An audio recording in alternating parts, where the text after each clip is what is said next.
Bienvenue dans ce premier épisode de Secrets d'amour.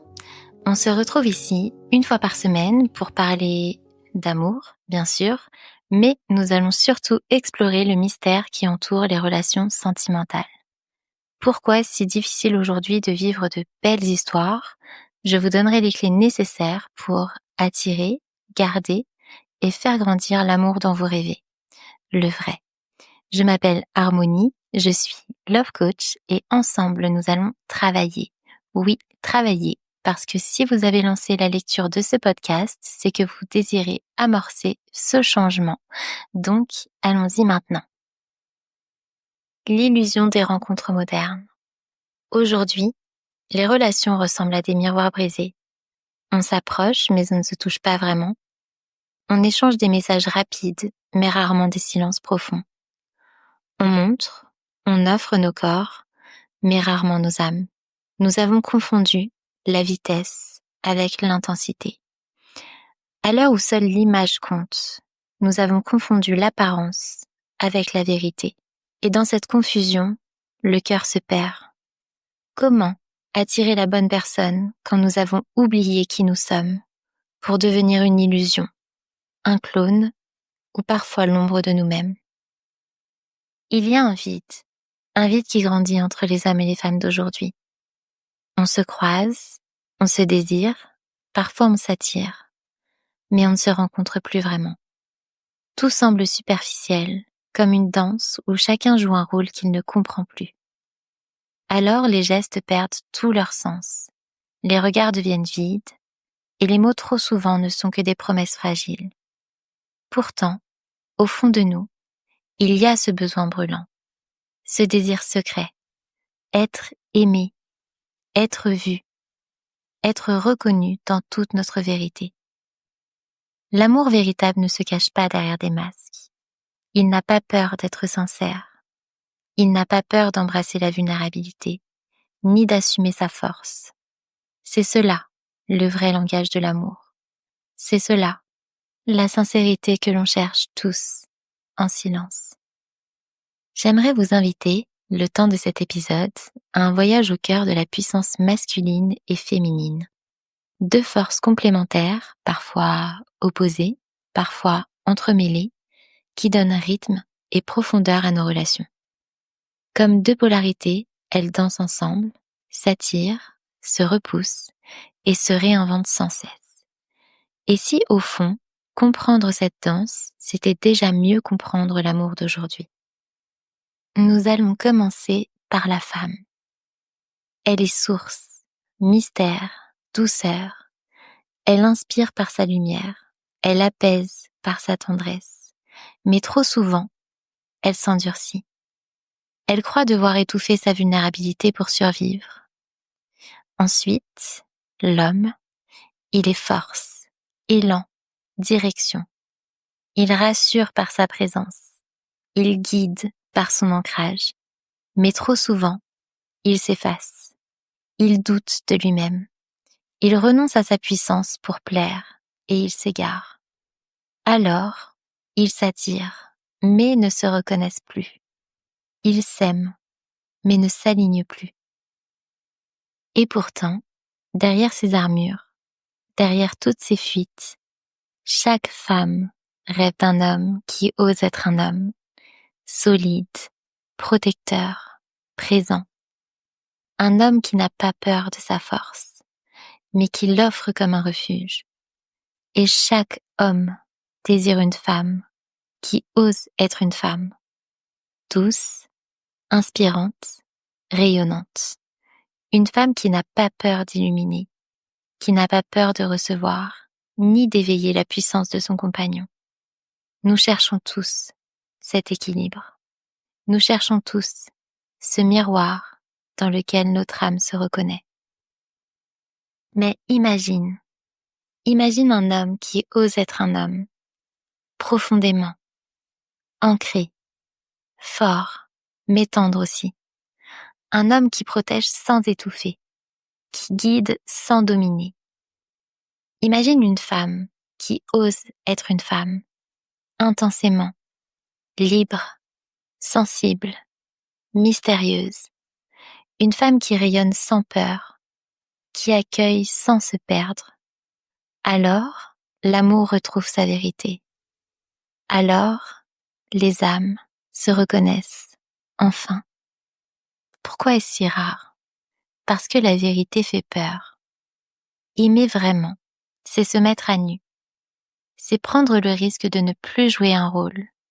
C'est offrir son cœur sans savoir s'il sera accueilli ou rejeté. Alors nous nous cachons. Nous préférons séduire plutôt qu'aimer. Nous préférons plaire plutôt que de nous montrer. Et dans cette fuite, nous mourons un peu. Nous passons à côté de l'essentiel.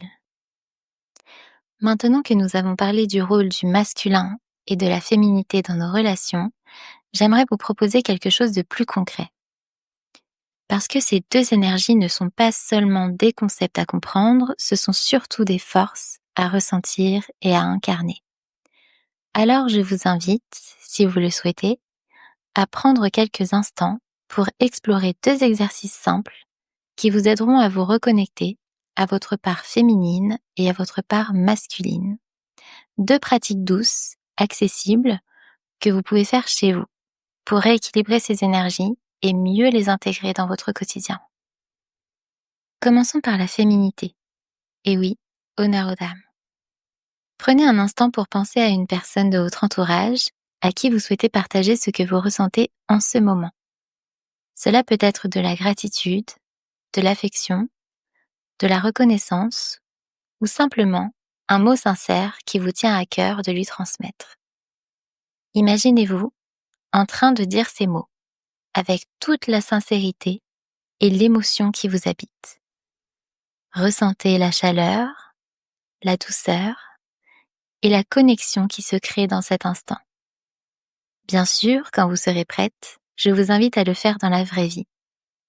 La féminité, ici, c'est cette capacité à se relier à vos émotions et à les exprimer avec authenticité, à créer un lien profond par la vérité de ce que vous ressentez. Maintenant, explorons le masculin. Prenez un carnet ou une feuille et notez une chose que vous repoussez depuis trop longtemps.